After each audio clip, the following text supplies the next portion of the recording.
Anda ingat senang ke nak survive dalam hutan sorang-sorang macam ni? Bukan senang tau. Kena ada skill dan tahap kesabaran yang tinggi.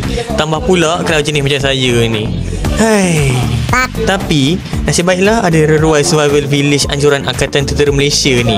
Di sini banyak benda kita boleh belajar daripada mereka. Lebih-lebih lagi macam mana nak bertahan hidup dalam hutan kalau terkandas sorang-sorang ataupun berdua. Antaranya seperti cara menghidupkan api,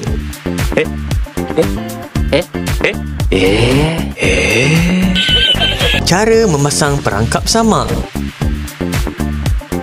cara memasak, cara mengenali tumbuhan yang boleh dimakan, cara mengenali haiwan yang boleh dimakan.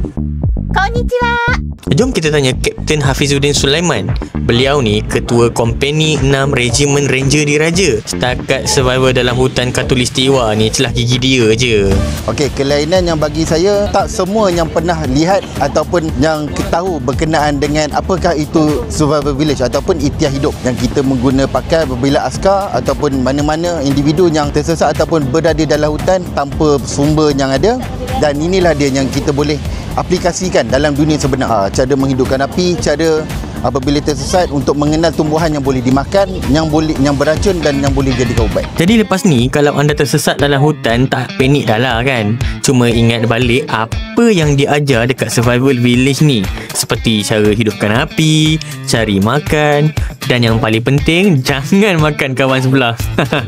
Sekurang-kurangnya pameran ni bukan sekadar tunjuk aksi tentera je tau, tapi ajar kita nilai ketahanan, kebijaksanaan dan semangat tak mudah putus asa. Sebab dalam hutan atau dalam hidup, kedua-duanya perlukan survival skill, okey?